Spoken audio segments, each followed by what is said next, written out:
Yuki had never seen so many aliens in one place. The cultural fair stretched across 3 levels of the space station, filled with colors, sounds, and smells from 100 different worlds. She walked beside her father, Ambassador David Wells, her eyes wide with wonder at everything around her. At 11 years old, Yuki had traveled to many places. Her father's work took them across the galaxy. But she had never felt small until now, surrounded by beings twice her height, some with 4 arms, others with scales that shimmered like oil on water. The human exhibit sat in the eastern wing. It was modest compared to others. While some species displayed floating holograms and weapons that hummed with energy, the humans had brought history. Old things, beautiful things that in the center of their display, protected by a glass case, rested a katana, 400 years old, forged by a master whose name was still spoken with respect in Japan. The blade had belonged to Yuki's grandfather before he passed away 2 years ago. Yuki touched the wooden practice sword hanging at her belt. She had trained in kendo since she was 5. Every morning, every evening. Her grandfather had been strict but kind. He taught her that the sword was not about fighting. It was about becoming better than you were yesterday. A shadow fell over her. Yuki looked up. A Dravan stood before the display case, staring at the katana with 4 orange eyes. The Dravan were known throughout the galaxy for their weapons. Plasma rifles, energy cannons, technology that could destroy a ship in seconds. This one wore the uniform of a high commander. His name, she would learn, was Borthold. He was laughing. This. Borthold pointed at the katana with one of his 4 arms. This is what humans bring to a cultural fair? A metal stick. Other aliens began to gather. Yuki felt her face grow hot. It is a katana, her father said calmly. A weapon perfected over many centuries. It represents discipline, honor, and the mastery of discipline. Borthold cut him off. Honor. He laughed again, louder this time. My people stopped using such primitive tools before your species learned to make fire. The crowd around them grew larger. Yuki saw beings from many worlds. Some looked curious. Others seemed amused. A few had expressions she could not read. Borthold reached past the protective barrier. Station security protocols allowed visiting diplomats certain freedoms. He picked up the ancient katana carelessly, holding it with 2 hands while his other 2 arms remained crossed. So light, he said. So simple. No power source. No targeting system. Just metal and cloth. He swung it lazily through the air. Tell me, Ambassador, do humans still believe in magic? Is that why you honor these toys? Yuki's hands became fists. That sword had belonged to her grandfather. It had been in her family for generations. And this alien held it like it was garbage. Her father placed a gentle hand on her shoulder. His diplomatic training kept his voice steady. The katana is not about technology, Commander. It is about the person who wields it. The years of training. The philosophy behind each movement. Philosophy. Borthold said the word like it tasted bad. This is why humans will never be respected in this galaxy. You cling to your past while the universe moves forward. He dropped the katana back onto the display table with a clatter that made Yuki flinch. Any civilization that still honors such backward tools clearly poses no threat to anyone. The watching crowd murmured. Some agreed. Others simply watched with cold eyes. Yuki stared at the katana, now lying crooked on the velvet display cloth. Her grandfather's voice echoed in her memory. The blade is not a weapon, little one. It is a mirror. It shows you who you truly are. Who was she? A small girl, 11 years old, surrounded by giants who thought her people were primitives. Her grandfather was gone. Her mother had died when she was young. She had only her father and the lessons she carried in her heart. Borthold turned to leave, still chuckling. His officers followed him, making comments about primitive humans and their museums. Yuki watched them go. Something cold settled in her stomach. Not fear. Something else. Determination. The cultural fair would continue for 3 more days. There would be demonstrations and competitions. Chances for different species to show their strengths. Yuki had brought her grandfather's personal katana with her on this trip. Not for display. She never traveled without it. It stayed in their quarters, wrapped in silk, waiting for her morning and evening practice sessions. She thought about Borthold's mocking laughter. She thought about the crowd that had watched and done nothing. She thought about every species in this station that saw humans as weak and backward. Her grandfather had taught her many things. Patience. discipline, respect. But he had also taught her something else. Sometimes, respect must be earned in ways that words cannot achieve. Yuki looked at her father. He was straightening the katana on its display, his jaw tight with controlled anger. "Father," she said quietly. "Yes, Yuki. I want to show them." He looked down at her. In her eyes, he saw something that made him pause. Something that reminded him of her grandfather in his younger days. "Show them what?" he asked. Yuki touched the wooden sword at her belt. "What a primitive tool can do." Her father did not answer. But he did not say no. And that was enough for now. The next morning brought trouble. Borthel had not forgotten about the human exhibit. If anything, his mockery had grown louder overnight. Word spread through the station that the Dravan commander had spent dinner telling stories about the primitive humans and their ancient toys. Other species listened. Some laughed. A few shook their heads. Yuki heard about it from a small furry alien who ran a food stall near their quarters. The creature's name was something she could not pronounce, but it was kind. It liked humans. "The Dravan are dangerous," it warned her in broken common tongue. "They respect only power. You should stay away from them." Yuki nodded but said nothing. By midday, Borthel came looking for the humans. He found them at the cultural exchange stage, where different species were demonstrating traditional arts. A group of beings with long necks were performing something like a dance. Another species was showing how they wove cloth from light itself. Borthel pushed through the crowd, his 4 arms spread wide. His officers followed close behind. "Ambassador Wells," he called out, his voice carrying across the entire hall. "I have been thinking about our conversation yesterday." David Wells turned to face him. Yuki stood at his side, wearing the same calm expression her grandfather had worn when facing difficult students.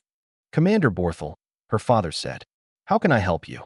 "I wish to offer humanity a chance." Borthel smiled, but there was no kindness in it.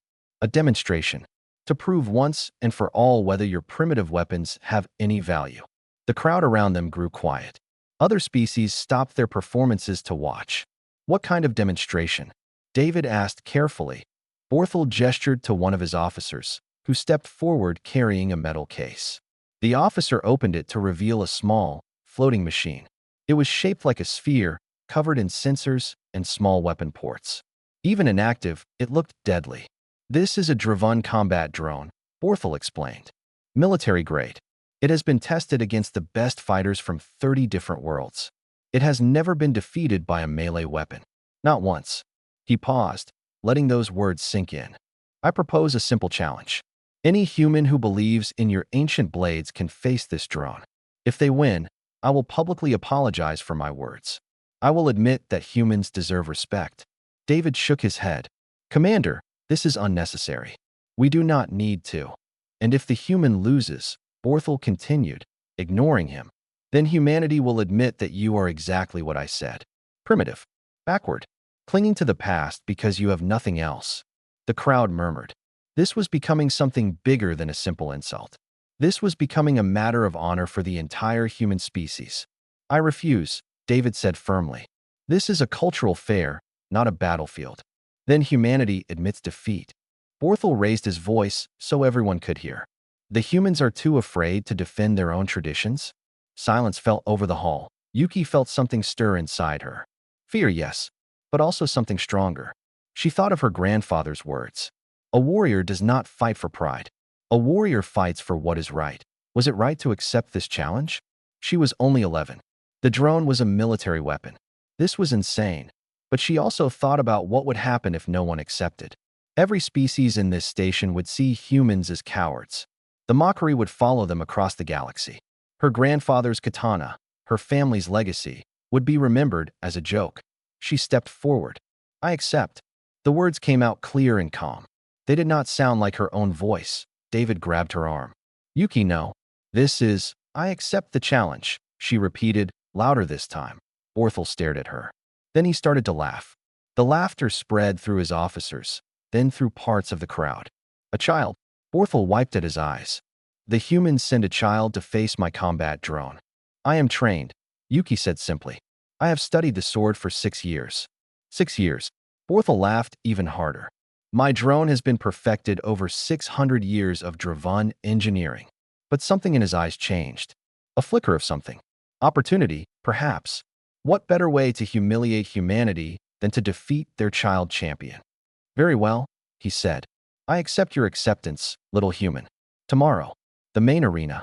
Every species on this station will witness your primitive traditions fail. He turned and walked away, his officers following. Their laughter echoed down the corridor. David knelt in front of his daughter. His face was pale.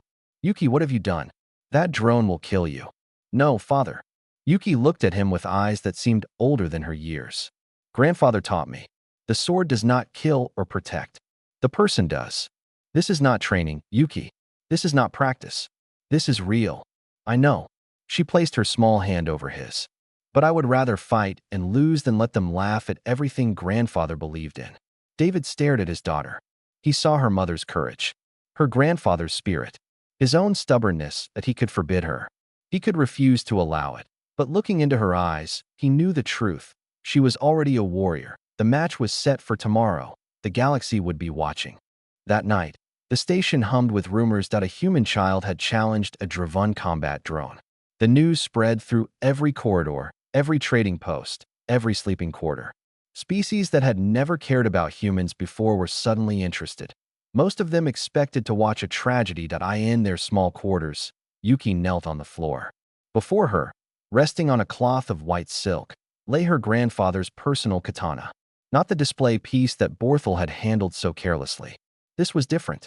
This blade had been in her family for 300 years. Her grandfather had carried it every day of his adult life. She had brought it with her, as she always did. It traveled in a special case, hidden among her belongings. Every morning and every evening, no matter where they were in the galaxy, she practiced with it. She honored her grandfather's memory through discipline. Now she would honor him through action. She closed her eyes and breathed slowly. In through the nose, out through the mouth. Her grandfather's voice filled her mind. The sword is not held in the hands, little one. It is held in the heart. Your hands simply follow what your heart already knows. She remembered their training sessions in the dojo behind his house. Rain falling on the wooden roof. The smell of tatama mats. His gentle corrections when her stance was wrong. His proud smile when she finally understood a lesson that he had been strict. He had made her repeat the same movement 1,000 times until it was perfect. Then he made her do it 1,000 more times until it was natural. Then 1,000 more until she did not need to think at all. 6 years of this. Every day, without fail, she opened her eyes and looked at the blade. In its polished surface, she could almost see his face. I am afraid, grandfather, she admitted silently. Good, his memory replied. Fear keeps you sharp. Only fools feel no fear. The warrior's skill is not the absence of fear. It is the mastery of fear. A knock came at the door. Her father entered. He looked tired. He had spent hours trying to find a way to cancel the match. But station rules were clear. A challenge accepted could not be withdrawn. You should sleep, he said. Soon. Yuki did not look away from the blade. David sat down beside her. For a long moment, neither spoke. Your mother would have tried to stop you, he said finally. She would have locked you in this room. And you, father? He sighed. I am trying to decide if I am proud or terrified. Perhaps both. Grandfather said those two feelings often walk together. David reached out and touched the katana's handle. He gave me permission to marry your mother on one condition. I had to promise that any children we had would learn the old ways. I thought he was old-fashioned, stubborn. He was both of those things. Yes. David smiled sadly. But he was also right. The old ways are not just about fighting. They are about character, discipline, respect. He built those things into you, Yuki. Whatever happens tomorrow, he would be proud. Yuki finally looked at her father. I will not lose. The drone is a weapon of war. It has killed soldiers, trained warriors. They were not trained by grandfather. David wanted to argue. He wanted to find the words that would make her understand how dangerous this was. But looking at her face, calm and focused, he realized something important. She was not being foolish. She was not being brave for the sake of being brave. She believed in her training. She trusted what her grandfather had taught her. And perhaps that was the most human thing of all. Get some sleep, he said again, standing. Tomorrow will come whether we are ready or not. Father, Yuki stopped him at the door. Thank you. For what? For not stopping me. He nodded slowly. Your grandfather once told me that trying to stop a river only creates floods. Better to let the water find its course. He paused. Good night, Yuki. I will be there tomorrow. No matter what happens, I will be there. The door closed behind him. Yuki returned her attention to the katana. She lifted it carefully, feeling its weight. So familiar. So perfect. Her grandfather had chosen this blade specifically because it matched her size, her strength, her style. She drew the blade from its sheath. Steel whispered against wood. The edge caught the light and threw it across the room. She stood and began her forms. Slowly at first, then faster. Her feet knew where to go. Her arms knew how to move. Her heart knew when to strike and when to wait. The drone was fast. The drone was deadly. The drone had never been defeated, but the drone was a machine, and machines could not understand what it meant to carry a grandfather's legacy into battle. Yuki practiced until her muscles burned. Then she practiced more. When she finally stopped, the station lights had dimmed to night mode. She sheathed the blade and placed it carefully on the silk cloth. Tomorrow, she would face the most advanced combat technology in the galaxy. She was ready. The arena held 5,000 seats. Every one of them was full. Beings from across the galaxy had gathered to watch the strange match. The Dravon sat in the upper sections, confident and loud. Other species filled the lower tiers. Some had traveled from distant parts of the station just to see this moment. The arena floor was a circle of white material that glowed softly. No obstacles, no cover, just an open space where two opponents would meet. Yuki entered through the eastern gate. She wore traditional hakama, the wide-legged pants that allowed for perfect movement. Her grandfather's katana hung at her side. Her hair was tied back in a simple tail. She looked very small standing alone in that vast space that a murmur passed through the crowd. Many had expected something more impressive. This was just a child. A tiny human in old-fashioned clothes. Yuki walked to the center of the arena and stopped. She breathed slowly, calmly. The thousands of eyes watching her felt like weight on her shoulders. She acknowledged the weight. Then she let it pass through her and fall away. Her grandfather's voice whispered in her mind. The crowd does not matter. The enemy does not matter. Only this moment matters. Only this breath. The western gate opened. Borthel entered with his officers. He carried the combat drone in one of his 4 hands like it was a trophy. His smile was wide and cruel. Citizens of the galaxy. His voice boomed through the arena speakers. Today you will witness the final proof that humanity clings to a past that has no future. Their champion is a child. Their weapon is a sharpened piece of metal. Against them stands the peak of Dravon military technology. He set the drone on the ground. It hummed to life, rising 3 feet into the air. Its sensors scanned the arena, then locked onto Yuki. Small weapon ports opened along its surface. Lights blinked in patterns she could not understand. Borthel stepped back toward the edge of the arena. The rules are simple. Fight until one side cannot continue. He looked at Yuki with mock concern. We have medical teams standing by, little human. You may surrender at any time. Yuki said nothing. She simply placed her right hand on her katana's handle. Begin. Borthel shouted. The drone attacked immediately. A bolt of plasma shot toward Yuki's chest. Fast. Deadly accurate. But Yuki was no longer there. She moved sideways, her feet gliding across the floor in a step her grandfather had made her practice 10,000 times. The plasma bolt burned the air where she had stood a heartbeat before. The crowd gasped. The drone fired again. And again. Each shot was aimed perfectly. Each shot missed. Yuki flowed across the arena floor like water, like wind, like something that could not be caught. She did not attack. She did not draw her blade. She simply moved. Borthel's smile began to fade. The drone adjusted its tactics. It fired in patterns designed to predict movement. It launched bursts meant to trap opponents in corners. Its advanced targeting systems calculated trajectory and speed with perfect precision. Yuki avoided everything. Minutes passed. The crowd grew silent. What they were watching did not make sense. The drone was the most advanced of its kind. Its weapons could track targets moving 3 times the speed of this child. But the child was not moving faster than the drone could track. She was moving before the drone fired. She was reading the machine, learning its patterns, understanding its rhythm. Her grandfather had taught her this. Every opponent has a rhythm. Every attack follows a pattern. Find a rhythm. Feel the pattern. Then exist between the beats, in the spaces where attacks cannot reach. Borthel's jaw tightened. He barked commands at his officers. They adjusted the drone's settings remotely. increasing its aggression, widening its firing patterns. Still, Yuki danced. Her breathing remained steady. Her heart beat slowly. She was not tired. She was not afraid. She was simply present. Completely, perfectly present in each moment. The drone began to overheat from constant firing. Its sensors flickered. It was not designed for extended combat against an opponent it could not hit. Yuki watched its movements slow slightly. She felt its rhythm falter. Now, her grandfather's voice said, "Not yet," she answered. "Patience. Wait for the perfect moment." The crowd leaned forward in their seats. They had expected a quick death. Instead, they were watching something they did not understand. A child with a primitive weapon was making the most advanced combat drone in the galaxy look foolish, and she had not even drawn her sword yet. Borthel stared at the arena floor, his four eyes wide.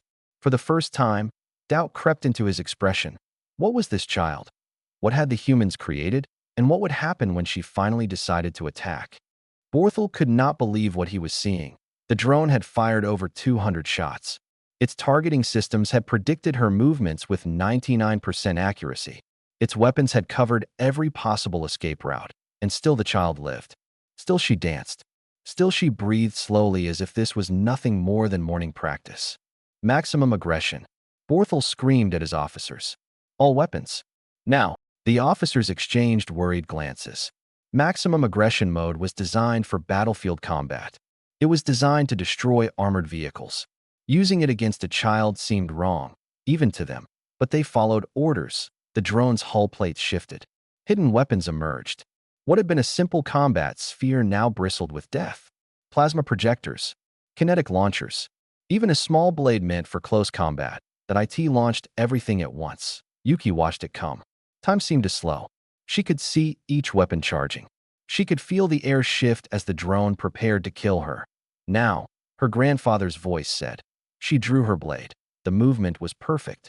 Her right hand pulled the katana from its sheath in one smooth arc. Steel sang through the air. Light caught the edge and turned it into a line of fire. She did not try to block the attacks. She did not try to dodge. Instead, she moved forward, directly toward the drone. The plasma bolts passed around her as she slipped between them. The kinetic rounds missed by inches. The blade extended from the drone, striking at her heart. She deflected it with a slight turn of her wrist. The motion was tiny, effortless, beautiful. Then she was past the drone's weapons. She was underneath its armor. She was exactly where she needed to be. Point one cut. Her blade rose from her hip to her opposite shoulder. A single, perfect arc. The same movement she had practiced since she was 5 years old. The same movement her grandfather had taught her in the rain, in the sun, in the cold of winter mornings. The drone split in half. Its two pieces crashed to the arena floor on either side of her. Sparks flew. Circuits crackled and died. Oil spread across the white surface like black blood. Yuki completed her movement. She flicked the blade once, cleaning it of any debris. Then she sheathed it with a soft click of steel against wood. The entire arena was silent. Then someone clapped. A single being, somewhere in the upper rows. The sound echoed across the empty space. Another joined. Then another. The applause spread like fire, racing through the crowd. Species that had never clapped found themselves making noise any way they could. They stamped feet. They clicked mandibles. They vibrated in frequencies that expressed approval. 5,000 beings from across the galaxy were cheering for an 11-year-old human girl. Borthel stood frozen at the edge of the arena. His four eyes were wide. His forearms hung limp at his sides. He stared at the broken pieces of his drone, trying to understand what had happened. It was not possible. The drone's armor was rated to withstand plasma fire. Its systems were designed to predict any attack, but the child had not attacked the way the drone expected. She had not used strength. She had not used speed. She had used precision. A perfect cut at the perfect angle in the perfect moment. No machine could predict perfection. Yuki turned to face Borthel. She bowed low, the traditional bow of respect between warriors. When she rose, her face was calm.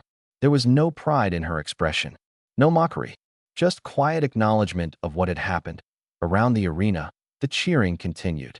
Beings who had come expecting to see humanity humiliated were now on their feet. They had witnessed something they would tell their children about. Something impossible that a child with a piece of metal had defeated centuries of advanced technology.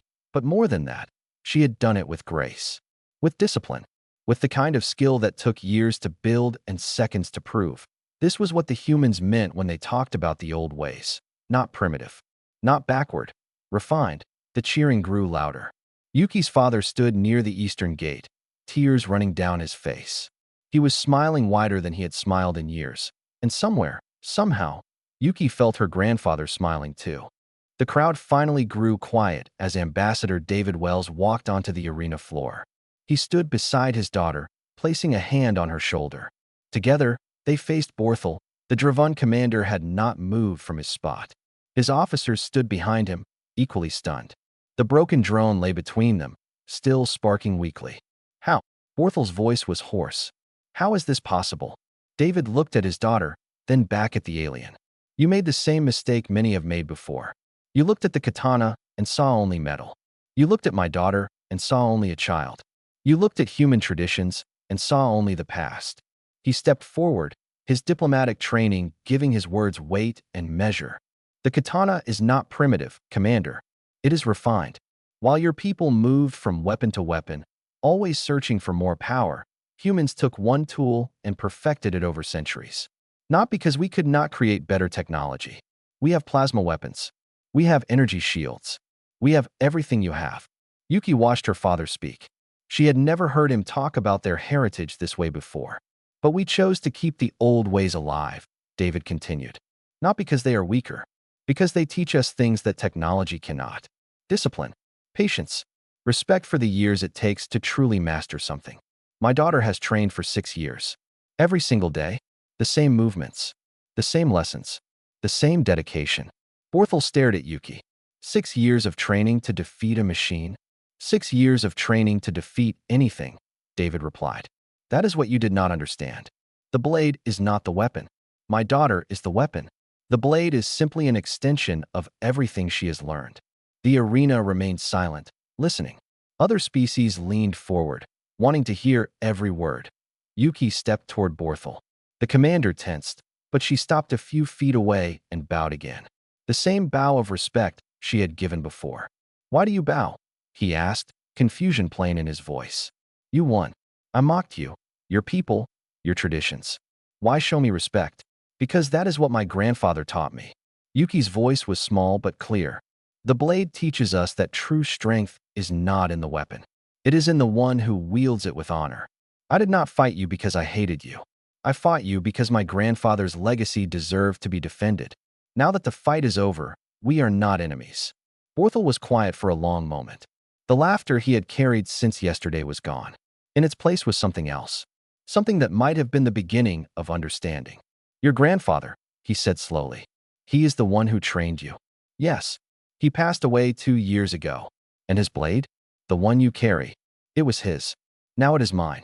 One day, it will belong to my children. That is how traditions live, through the ones who carry them forward. Borthel looked at his broken drone.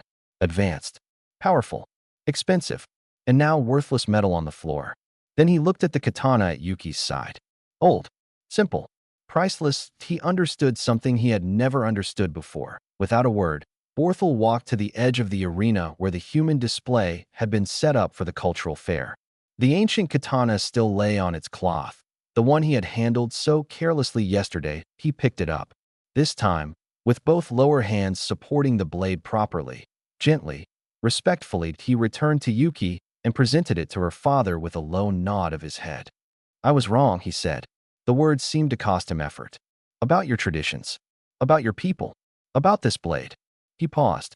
And about your daughter. David accepted the katana with equal formality. Thank you, Commander. The crowd began to stir. Other aliens approached the arena floor. A tall being with silver scales asked if humans taught outsiders their sword art. A group of small creatures wanted to know more about this kendo. A diplomat from a distant world requested a formal cultural exchange. The humans who had been mocked yesterday were now surrounded by beings eager to learn from them. Yuki watched it all with quiet satisfaction. This was not about winning or losing. It was about something larger, showing the galaxy that humanity was not primitive, that the old ways had value.